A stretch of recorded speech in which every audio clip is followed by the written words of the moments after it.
घेरण्य संहिता के व्यवहारिक सत्र का आज 16वां भाग है। आज सत्र के समय में परिवर्तन कर दिया गया है, क्योंकि आज मुझे भी कुछ काम था ऐसा विशेष, नहीं तो 4 बजे से ही लेते। अभी मेरे पास समय था तो मैंने कहा 1 घंटे 2 घंटे में इसको ले लेते हैं। आप लोगों की भी व्यस्तता रही होगी और बहुत लोग कम जुड़ पाए हैं, फिर भी हम इसको जारी रखते हैं कि ये क्रम चलता रहेगी कि जो लोग तैयारी कर रहे हैं, जो लोग नेट का एग्ज़ाम दे रहे हैं, JRF का एग्ज़ाम देने वाले हैं, उनके लिए आसानी हो जाएगी। और जानकारी के हिसाब से जो ज्ञान लेना चाहते हैं तो ये निरंतर बना रहेगा, दोनों लोगों के लिए बहुत ही लाभकारी बना रहे, इसी उद्देश्य को लेकर के हम इसको जारी रख रहे हैं। आप लोगों ने षटकर्म के 5 प्रकार को पढ़ लिया। षटकर्म का जो 6वां प्रकार है कपालभाति। कपालभाति को आज हम समझेंगे। कपालभाति क्या है, कपालभाति कितने प्रकार का है, कपालभाति के करने से क्या क्या लाभ होता है, इसके बारे में व्याख्या करेंगे। कपालभाति मतलब शब्द से भी इसके अर्थ को समझिए कि इसका अर्थ क्या होता है। कपाल मतलब ये पूरा कपाल प्रदेश से जो ये वाला भाग है, यहाँ से लेके गर्दन से ऊपर का भाग जो है कपाल प्रदेश। और भाति मतलब होता है चमक, यानी कि ये पूरे आपकी ये सिर वाले माथे वाले भाग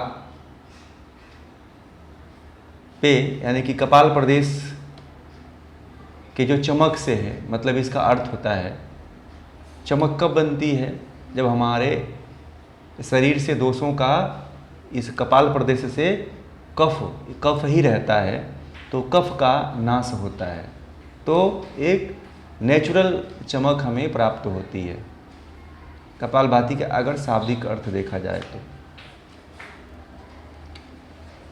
कपालभाति को महर्षि घेरण्य के अनुसार, शास्त्र के अनुसार पढ़ेंगे, जानेंगे। हठ प्रदीपिका में कपालभाति, षटकर्म में कपालभाति को अलग तरीके से बताया गया है। घेरण्य संहिता में उसके विभाग करके बताया गया है। और भी जितने हठ योग के शास्त्र हैं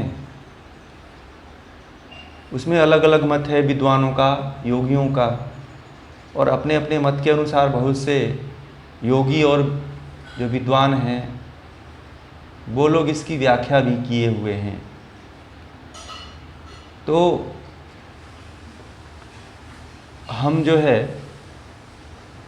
कपालभाति के शास्त्रीय स्वरूप को घेरण्य संहिता के अनुसार पढ़ करके, अध्ययन करके समझेंगे इसको कि क्या है ये। तो इसके 55वें श्लोक में महर्षि घेरण्य कह रहे हैं कि वात क्रमेण व्युत क्रमेण शीत क्रमेण विशेषतः कपालभातिम त्रिधा कुर्यात कफ दोषम निवारयेत। यानी कि करें कि वातक्रम कपालभाति, व्युतक्रम कपालभाति, शीतक्रम कपालभाति विशेष रूप से 3 प्रकार की होती है। इस श्लोक में महर्षि घेरण्य कह रहे हैं कि वातक्रम कपालभाति, व्युतक्रम कपालभाति और शीतक्रम कपालभाति विशेष रूप से 3 प्रकार की होती हैं। और कह रहे हैं कि कपालभाति त्रिधा कपालभाति कुर्यात कफदोष निवारयते, यानी कि कपालभाति के करने से कफ दोष का निवारण होता है।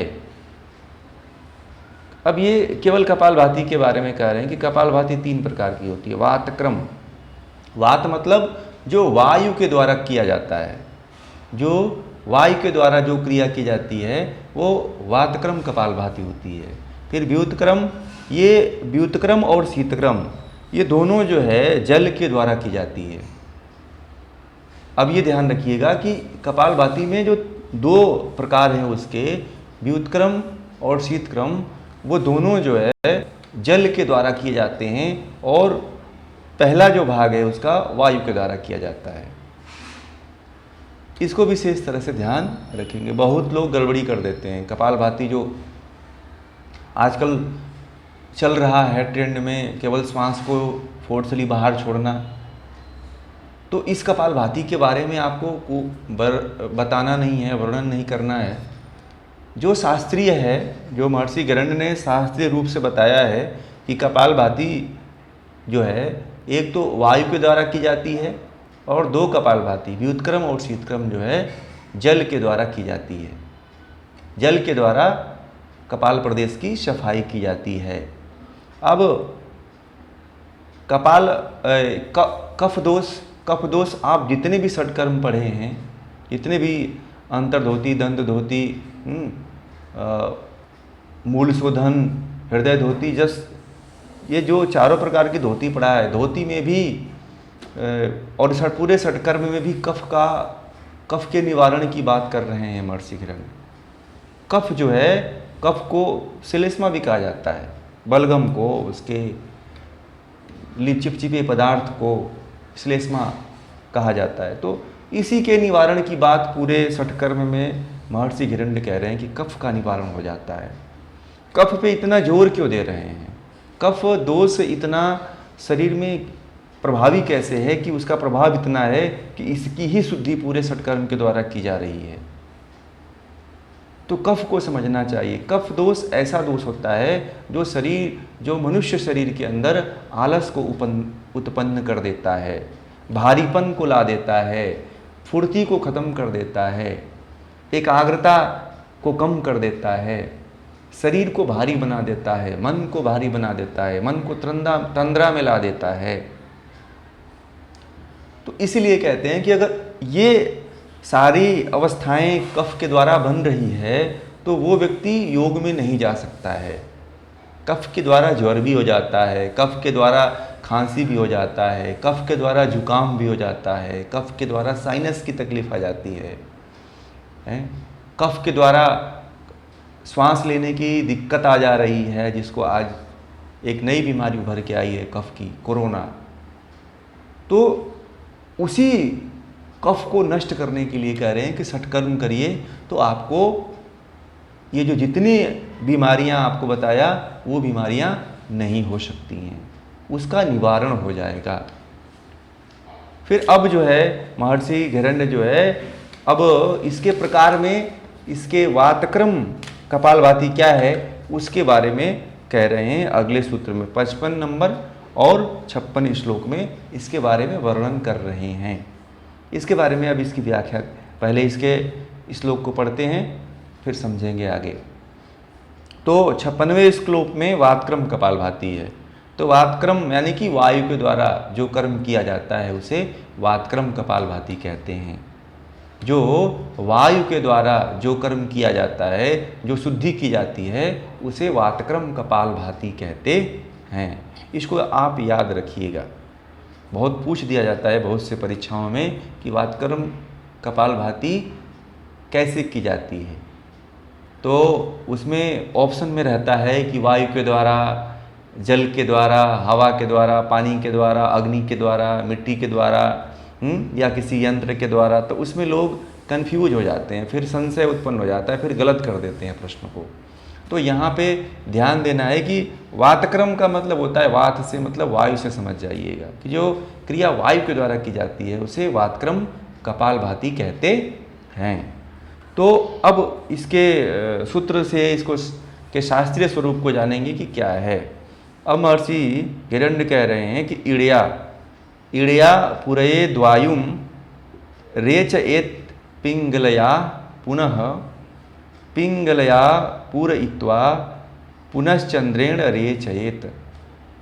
अब इसको समझेंगे, इसका अर्थ क्या है। कह रहे हैं इड़ा नाड़ी, इड़ा मतलब कौन सा? बाईं नाड़ी। इड़ा मतलब बाईं नाक, बाईं नसिका। इड़ा नाड़ी मतलब बाईं नसिका।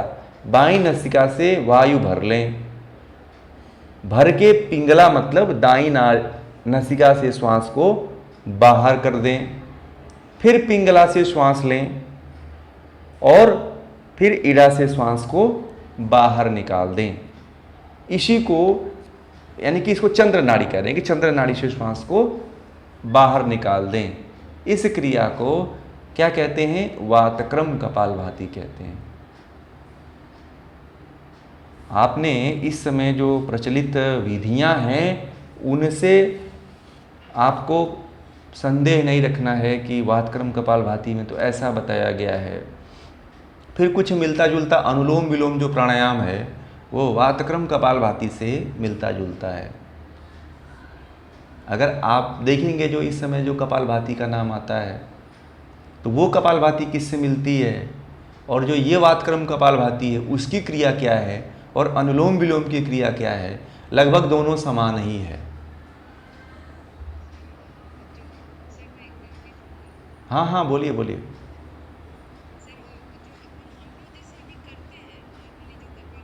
हम्म।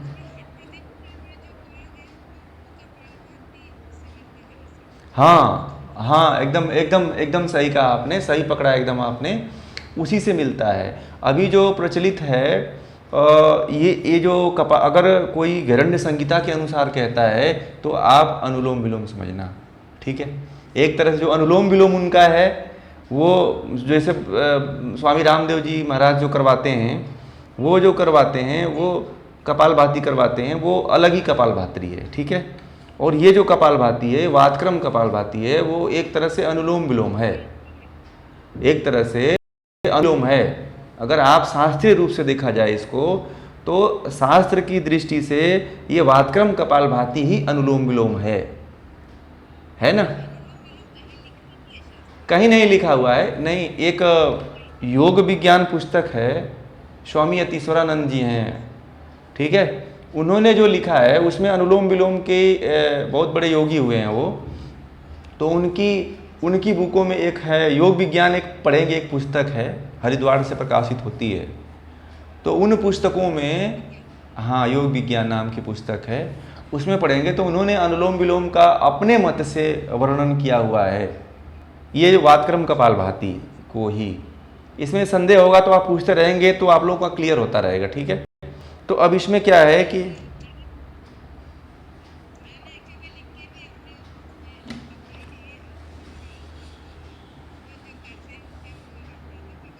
हाँ हाँ, तो अब ये समझ जाइए कि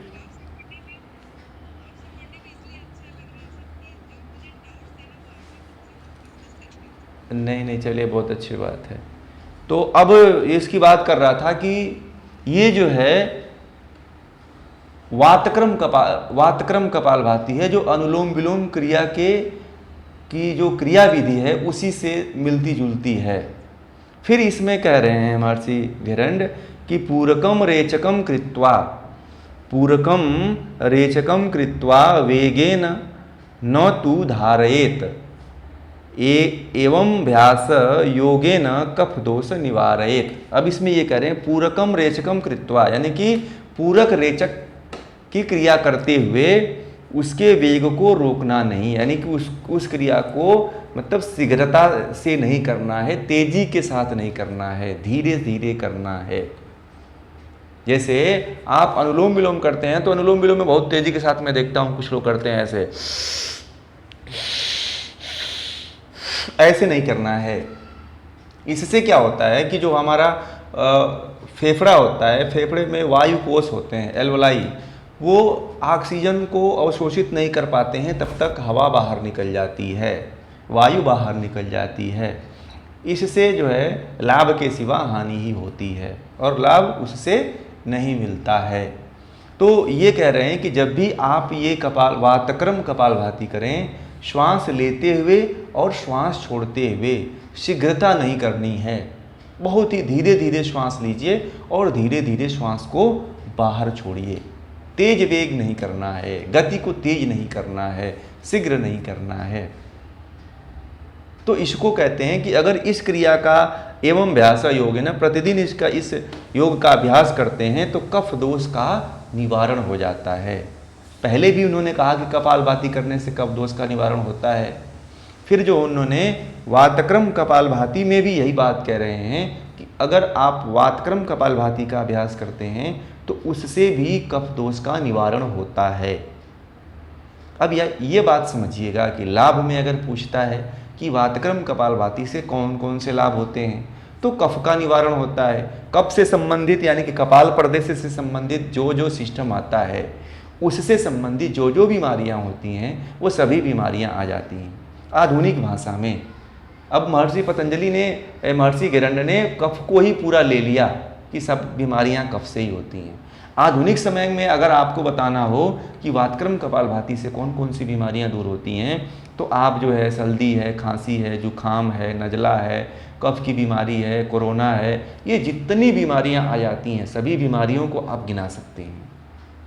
सिर दर्द है, माइग्रेन है, आंखें चढ़ जाती हैं, लाल हो जाती हैं। अब ये कपाल प्रदेश से जिनको कम सुनाई देता है, कम सुनाई देना भी कफ का ही एक रोग है। कफ सूख जाता है, कान के दीवारों को ढक लेता है, उसके ऊपर एक पर्दा लगा देता है, इस कारण कम सुनाई देने लगता है व्यक्ति को। वो भी कफ की ही बीमारी है। कफ अगर बढ़ जाए तो आवाज़ बदलती है। कफ शरीर में विकृत अवस्था में चला जाए तो व्यक्ति के नाक से आवाज़ आने लगती है। तो कह रहे हैं कि कफ को दूर करो, कफ का निवारण होता है। कफ से संबंधित जितनी भी प्रकार की बीमारियां होती हैं उन सभी बीमारियों को नष्ट करता है वातक्रम कपालभाति। कभी आप लोगों को संदेह नहीं होना चाहिए कि अब वातक्रम कपालभाति कोई पूछता है तो आप उसे जवाब दे सकें कि एक अनुलोम विलोम प्रक्रिया या शायद वातक्रम कपालभाति को ही अनुलोम विलोम बना दिया गया हो। अब आपको संशय नहीं होना चाहिए और शास्त्रीय रूप से करिए। जब आप कहीं किसी को कराते हैं, जब किसी को बताते हैं, किसी को समझाते हैं, तो आप शास्त्रीय रूप से वातक्रम कपालभाति के नाम से सिखाया करिए। उसे प्राणायाम ना कर करके उसको षटकर्म का नाम दिया करिए, क्योंकि महर्षि गिरंड ने इसको षटकर्म कहा है, प्राणायाम नहीं कहा है। ये षटकर्म में आता है। प्राणायाम में बताऊंगा कि प्राणायाम किसको कहते हैं। प्राणायाम इसको कहते भी नहीं है। जो अभी ये जो इन्होंने क्रिया बताया है इसमें प्राणायाम हो ही नहीं रहा है, इसलिए प्राणायाम नहीं है। इसलिए महर्षि गिरंड ने इसको षटकर्म बताया है। प्राणायाम का मतलब कि प्राण का याम, प्राण का विस्तार। जहां पे प्राणायाम क्या होता है, बोलिए।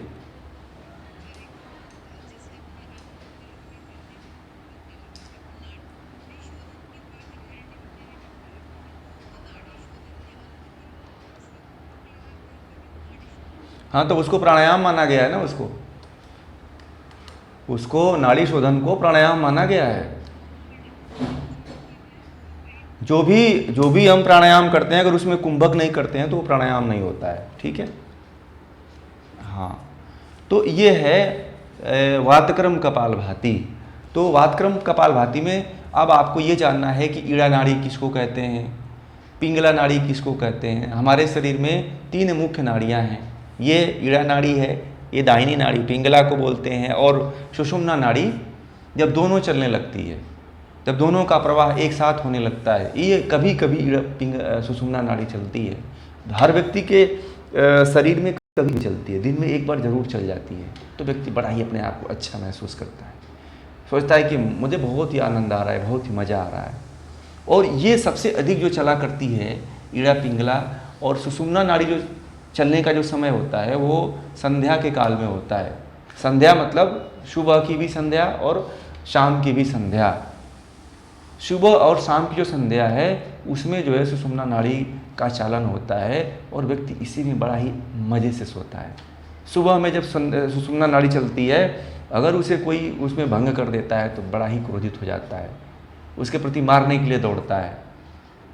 तो इसीलिए जो हमारे ऋषि मुनि हुआ करते थे वो लोग जो है ध्यान के लिए, पूजा के लिए, पाठ के लिए जो है ब्रह्म मुहूर्त में उठा करते थे, क्योंकि सुषुम्ना नाड़ी चला करती। सुषुम्ना नाड़ी सात्विकता का प्रतीक है, इसमें कार्य करने का उत्साह बढ़ जाता है।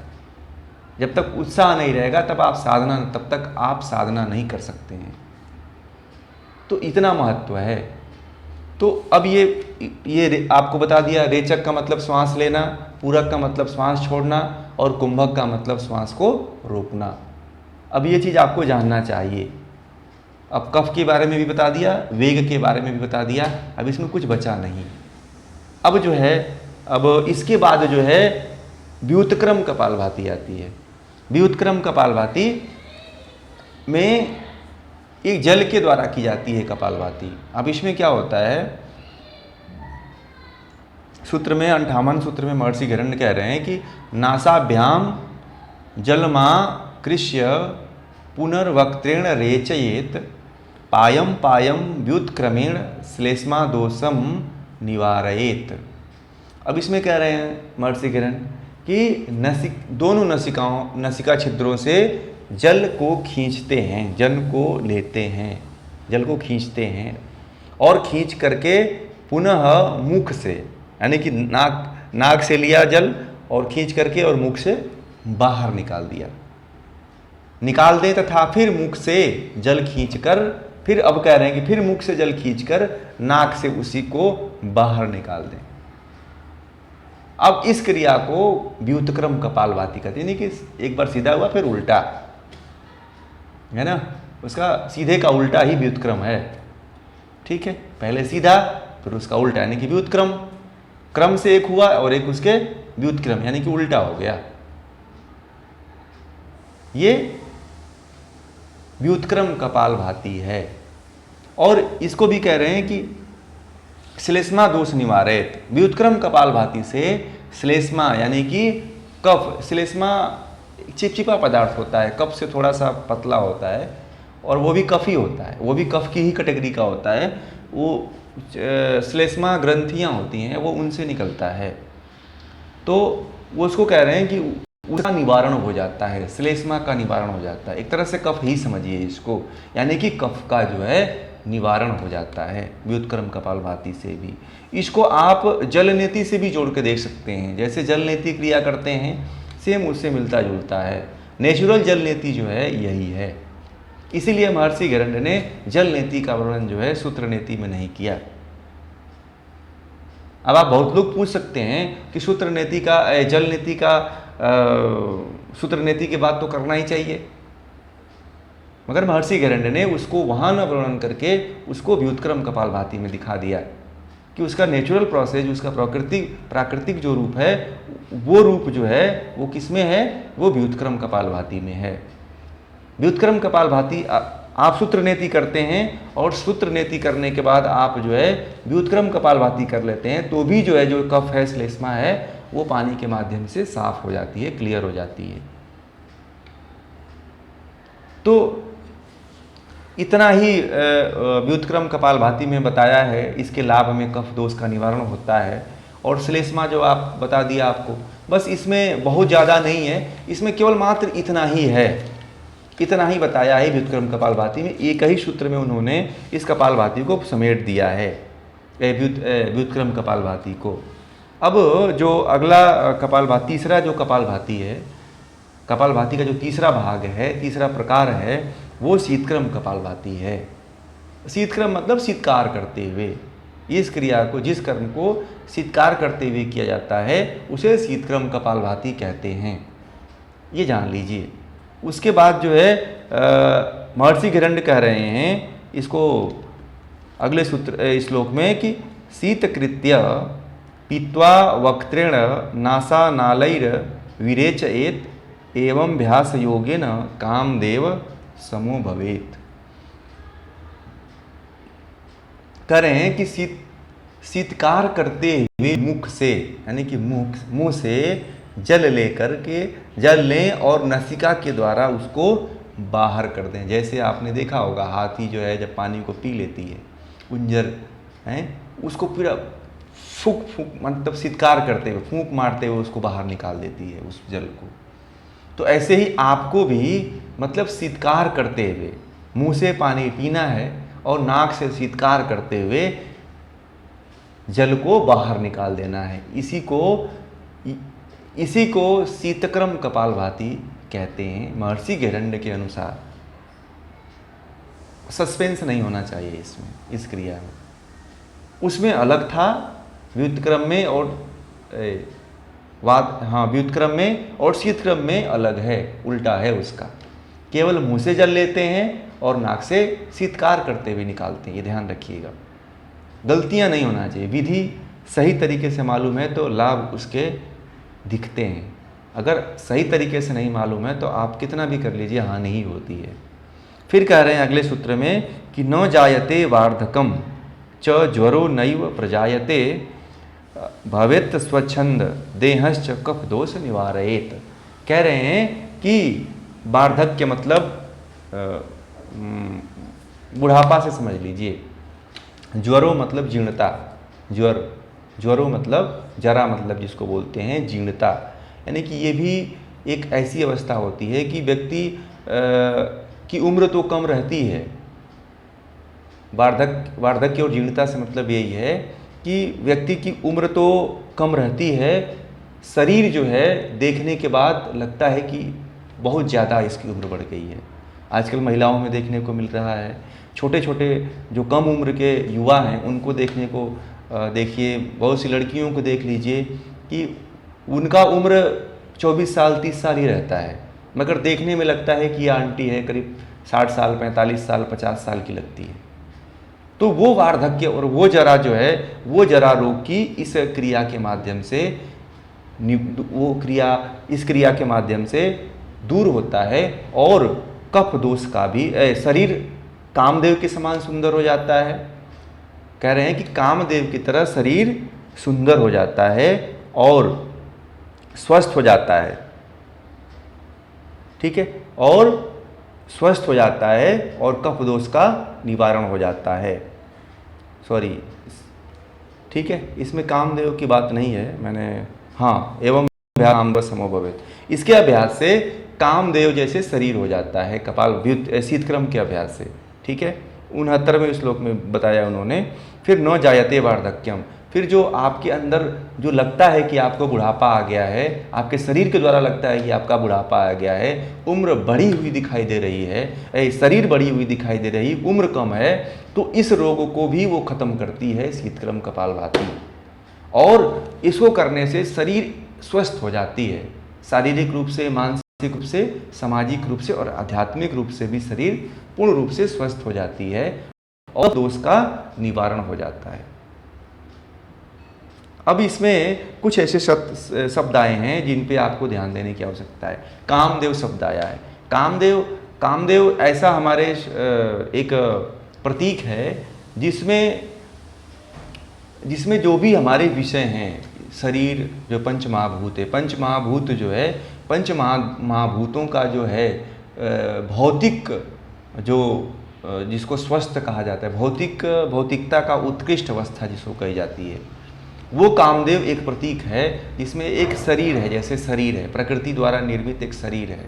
तो इसमें अंदर से भी और बाहर से भी जो सुंदरता दिखाई देती है, यानी कि ऐसा नहीं कि केवल चेहरे से गोरा हो गया, फेस से, स्किन से गोरा हो गया, सारे शरीर के आँख कान नाक, यानी कि सब कुछ, फेस, ये पूरा धड़ पैर सब अच्छी बनावट के साथ साथ मानसिक रूप से अंदर के भी जो विचार हैं, भाव हैं, वो सुंदर हो जाते हैं, उसको कामदेव कहते हैं। तो इस तरह का अगर भाव है, आप बाह्य रूप से और आंतरिक रूप दोनों तरह से स्वस्थ होते हैं, तो उसको कामदेव कहते हैं। ऐसा नहीं कि केवल आप बाहर से दिख रहे हैं सुंदर, अंदर से तो काला है, पूरा कचरा है, पूरा रोग है, पूरा आदि है, व्याधि है, तो उसको स्वस्थ नहीं कहते हैं। वह कामदेव के समान नहीं बन सकता है। तभी बन सकता है जब वो ये सारी कंडीशन को अपने में निहित करता है। फिर कह रहे हैं कि वो जो वार्धक्य की समस्या बहुत ज़्यादा इस समय है। वार्धक्य और जरा मतलब, वार्धक्य मतलब कि कम उम्र तो दिखती है, शरीर जो है कम उम्र दिखने के बाद शरीर जो है लगता है कि 40 की हो गई। जैसे अभी देख लीजिए, बहुत सी और लड़कियां हैं, औरतें हैं, मतलब उनका शादी हो गई, बच्चा हुआ, उनकी उम्र जो है 30 साल 35 साल ही है, फिर भी जो क्या दिखती हैं, लगता है कि 45 साल 50 साल उन्होंने पार कर लिया, ऐसा दिखाई देता है। पुरुषों को देख लीजिए, पुरुष लगते हैं कि उनका वास्तविक उम्र जो है देखेंगे तो 30 साल होगा, 34 साल होगा, वो लगेंगे कि अंकल हो चुके हैं, 60 साल पार कर चुके हैं। हमारे जो दादा मतलब चाचा हैं, चाची हैं, उनकी उम्र के दिखने लगते हैं लोग। तो उस को आप रोक सकते हैं शीतक्रम कपालभाति करके।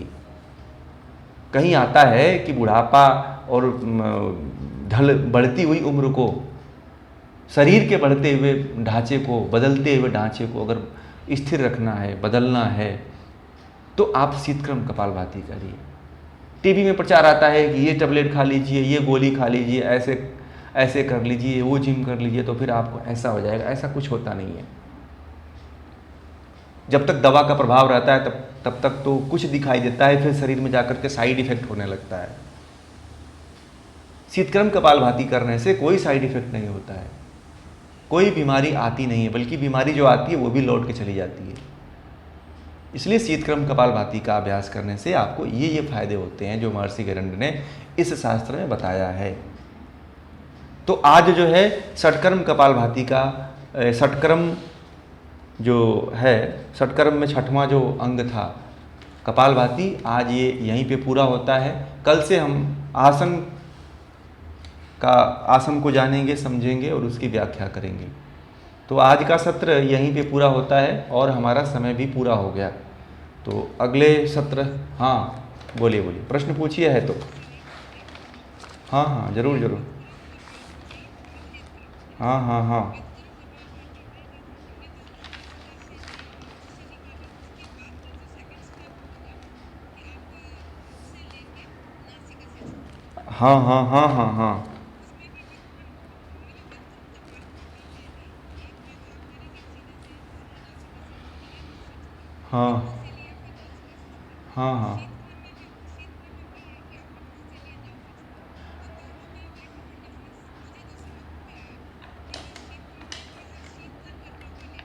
हाँ हाँ, वही तो बोला ना आपको। शीत हाँ, शीतक्रम में यहाँ पे महर्षि गैरंड कह रहे हैं शीतकार करते हुए आपको लेना है। मुंह से जो है ऐसे लिए आप शीतकार करते हुए, जैसे कि आप शीतली प्राणायाम में करते हैं, ठीक है ना, शीतकार करते हुए वहाँ पे कि शीतकार करते हुए जल को लेना है।